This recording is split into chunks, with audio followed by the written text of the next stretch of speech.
Well, I'm going back and finishing up a project I left off on before, entitled Dostoevsky, Christ or the Grand Inquisitor.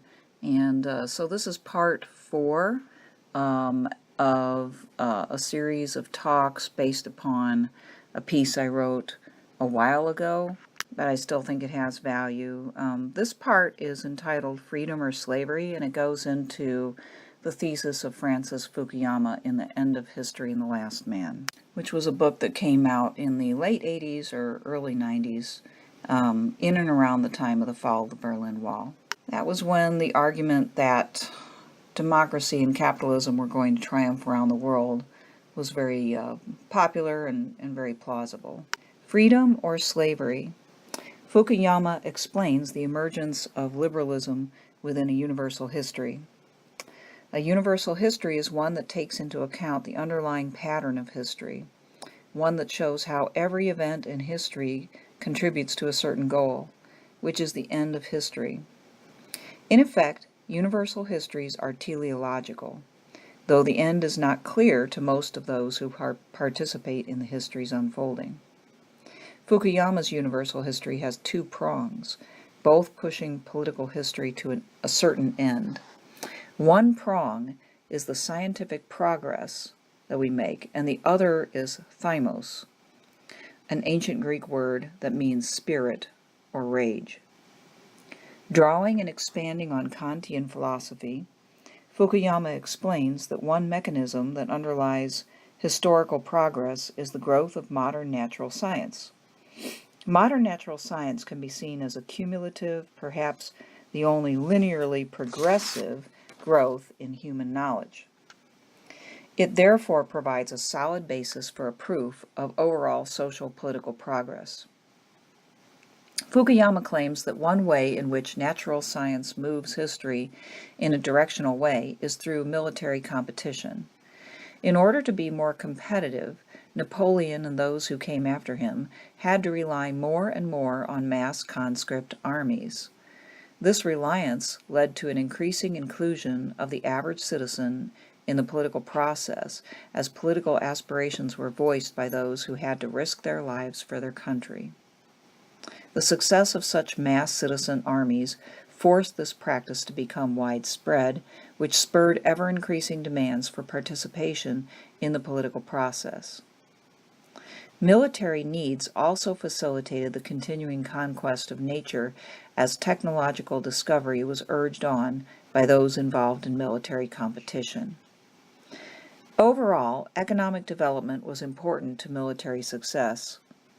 Quote, "The enormous economic requirements for raising armies provided the chief incentive for central governments to break the power of feudal and regional institutions and create what we recognize as modern state structures." End quote. Eventually, this led to industrialization and a more rational organization of labor. Capitalism became a necessity for rationalizing economies to the extent necessary to compete with other growing economic and military powers. With capitalism came increasing freedom of movement, more education, more stress placed on merit and talent instead of birth, and more mixing of classes, all of which in turn led to ever-increasing demands for more democracy. However, Fukuyama points out the obvious objection. Military advancement and economic development do not always lead to more democracy and equality. An example of how such things coexist with a lack of freedom and equality would be some of the oil-rich countries of the Middle East. Another would be the authoritarian regimes of some of the newly industrialized countries such as Singapore, Taiwan, and South Korea. As Fukuyama points out, quote, "There is considerable empirical evidence to indicate that market-oriented authoritarian modernizers do better economically than their democratic counterparts." End quote. Therefore, some other element must be added in order to explain what drives history towards the triumph of liberalism. According to Fukuyama, that element is Thymus, which he defines as a desire for human recognition. Fukuyama seems to attribute high-minded principles such as patriotism, courage, selflessness and sacrifice, moral indignation, and other forms of idealism to Thymus, but it is hard to reconcile these principles with his explanation of the origins of Thymus. Fukuyama himself admits that, quote, the desire for recognition arising out of Thymus is a deeply paradoxical phenomenon because the latter is the psychological seat of justice and selflessness, while at the same time being closely related to selfishness. Fukuyama states that Thymus first emerged in the desire to overcome oneself, that is, to overcome the lower instincts of fear of death, hunger, and sex, and to assert what is uniquely human. Supposedly, human beings risked their lives entering into a battle for pure prestige, in order to overcome themselves and in order to get another to recognize them as human. For Fukuyama, Thymus, quote, demands that another consciousness share the same valuation, end quote. Fukuyama thinks that such recognition will not be given voluntarily, hence the need for a battle. But this battle has the unfortunate effect of leaving one person a winner and another a loser. The winner becomes the master and the loser the slave. The problem with this arrangement is that the master cannot be fully satisfied with the recognition of the slave. The slave has given in. His life has been more important to him than his prestige. This makes the slave less than human in the eyes of the master. The master longs to be recognized by an equal. Nevertheless, the master does not make the slave his equal by freeing him. Instead, he settles back into a life of stasis, living off the labor of the slave. While the master slumbers, the slave toils and finds himself in his toil. He discovers his uniquely human power, the power to manipulate nature, to fabricate. He realizes his worth, and eventually this realization leads to another battle in which the slave demands recognition. History thus can be seen as an accumulation of battles for recognition in which each political order still retains some of the original contradiction of inequality. History proceeds dialectically through conflict towards a regime of more or less perfect equality, democratic liberalism. The two prongs discussed above, economic and thymotic, provide the basis for Fukuyama's universal history. Their end, universal recognition through universal equality, sounds noble, even worth the blind and often bloody struggle of history, but if we take a closer look at these two elements in the history of human progress towards liberalism, the process may not seem as worthwhile, nor the end quite as noble.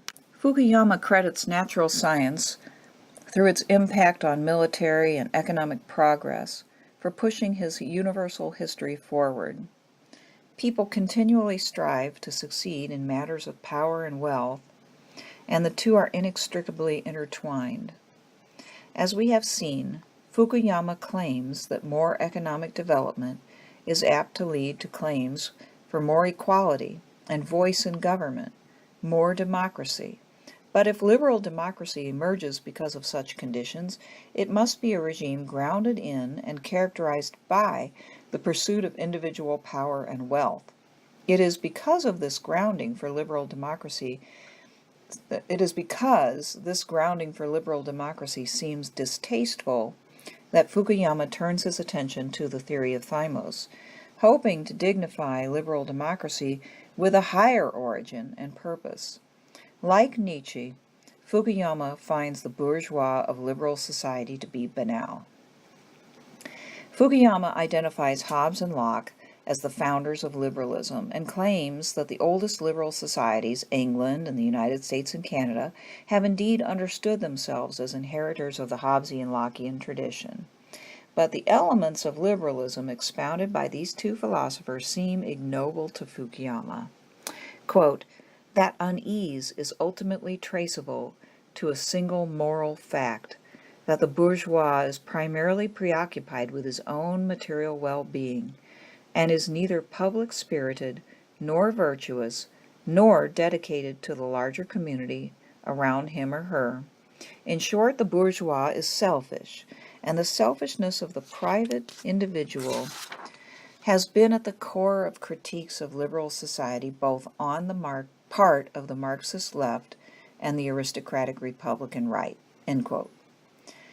This criticism of liberalism is indeed prevalent, but it is not easily dismissed by offering a supposedly more noble Hegelian origin for liberal democracy based on Thymus.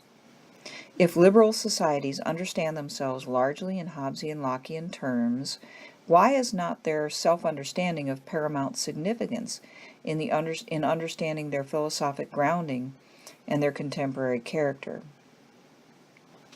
Fukuyama's disgust for bourgeois man, most prevalent in his concluding chapter concerning the, quote, last man, indicates that he himself believes that the typical human being under liberal regimes is and will increasingly be materialistic and self-centered. Like Kant, Fukuyama believes that it is economic interest combined with growing economic interdependence of world capitalism that will enforce the peace. It will simply be in no one's best interest to stir up trouble. Disagreements will be negotiated, and sooner or later all disagreements will be economic. Fukuyama even hints that what megalothymia, or longing for superiority, is left in human beings will be channeled largely through economic activities as we strive to outdo each other in business. Of course, it will be hard to tell, in such a world, whether it is megalothymia, which is motivating the businessmen or women, or simply greed and desire for greater comfort. Fukuyama admits, then, that in order to understand liberal democracies, one has to examine the philosophies of Hobbes and Locke. He sees these philosophers as taking a very different attitude towards Thymus than Hegel. For Hobbes, the chief cause of the bloody conflict that occurred in the state of nature was glory, which makes men fight, quote, for trifles as a word, a smile, a different opinion, and any other sign of undervalue, end quote. And that's Hobbes. In this respect, Hobbes and Hegel are in agreement. Fukuyama rightly finds much similarity between Hobbes's pride or vainglory and Hegel's desire for recognition. But for Hobbes, unlike Hegel, there was nothing positive about the prideful part of human nature. Hegel believes that the battle for recognition brings about progress and is what makes human beings truly human, whereas Hobbes sees no value whatsoever in pride because of the conflict that it causes. This is why Hobbes assigns such importance to the emotion fear, which allows pride to be overcome for the sake of safety. Fear is what should persuade prideful human beings to form a social contract and give up their right to administer justice for themselves to the sovereign. For Hobbes, the state of nature is a construct that enables people to imagine themselves in the extreme situation in which there is no government and no order. Hence, the state of nature is a device for persuasion, meant to discredit pride in its many, often violent manifestations, such as the religious and factional conflicts of Hobbes's time. The defining human characteristic for Hobbes was not recognition, but reason, especially as it manifested itself in scientific speech. It was such speech which could and would convince men that they should give up their vanity in the name of peace and security. Quote, "The distance from Hobbes to the spirit of 1776 and to the modern liberal democracy is a very short one," Fukuyama writes. Indeed, the philosophy of Locke, which forms much of the basis for the American regime, is more of a correction of Hobbes than a departure from him. As Fukuyama notes, Locke's liberal arrangements were meant to make the government more stable and to prevent the sovereign from becoming tyrannical.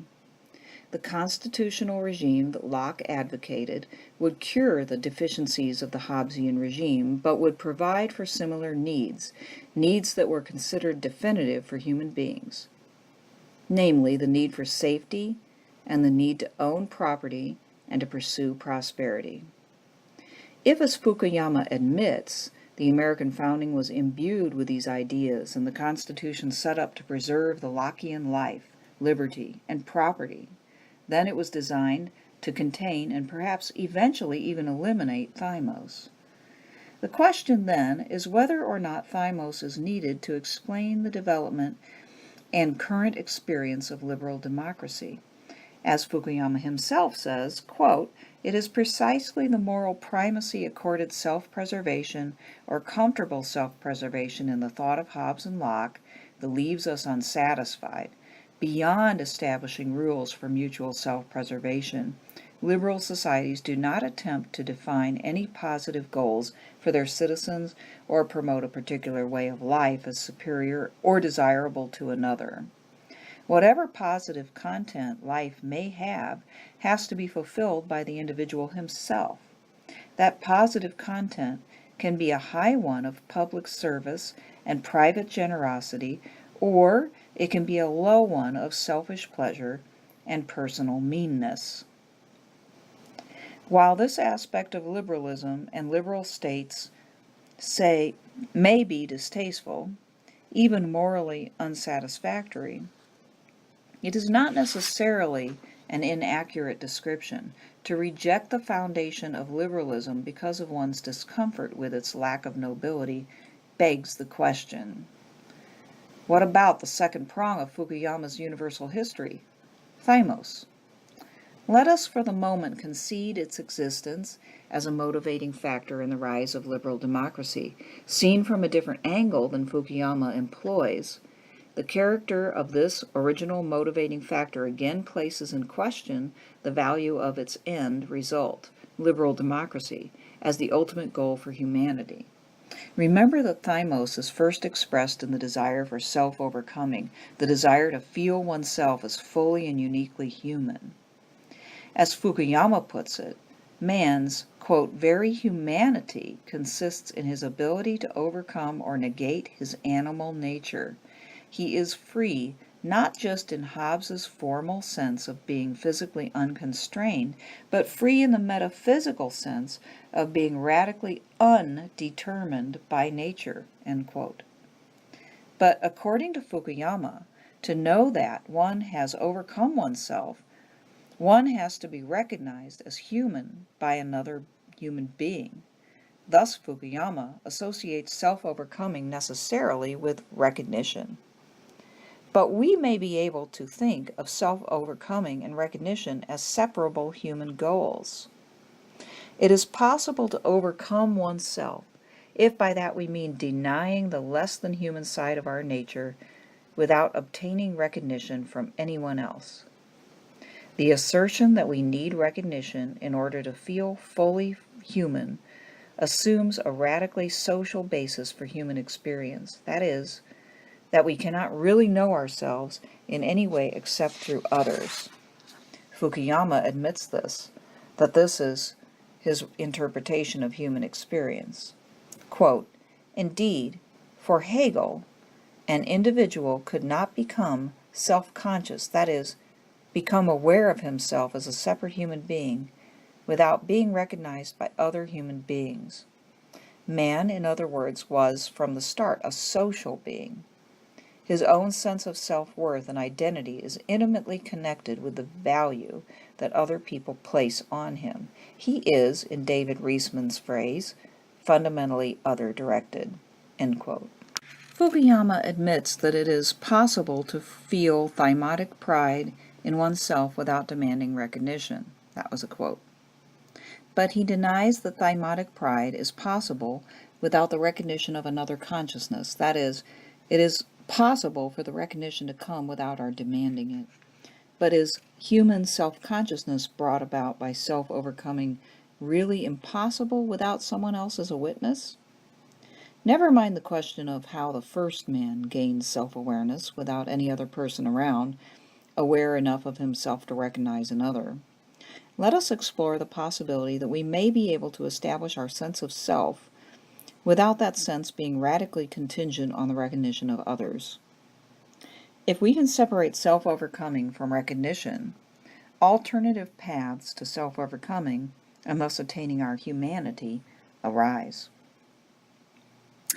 Fukuyama's own account of the beginning of human history indicates one such possibility. In Fukuyama's master-slave relationship, we might see the slave as overcoming himself, while the master gives in to his more primitive instincts. The slave, in essence, might decide, quite in contradistinction to his instincts for survival and freedom, to acquiesce to the master, to voluntarily submit, and choose to endure what might be for him almost the worst type of life. The master might be seen as incapable of controlling his pride, the passion expressed in his overweening demand for recognition, and hence his violence. The type of stance attributed to the slave in the above example is found in the philosophy of Epictetus, a Roman slave whose master allowed him to study under the Stoic teacher Musonius Rufus. Eventually, Epictetus was freed and became a teacher of Stoicism himself. Even when free to teach and philosophize, Epictetus did not change his philosophic position, but continued to teach a philosophy of active resignation and acceptance. Epictetus is credited with giving us the following illustration of this stance in the Enchiridion. Remember, he says, that you are an actor in a play, which is as the playwright wants it to be, short if he wants it short, long if he wants it long.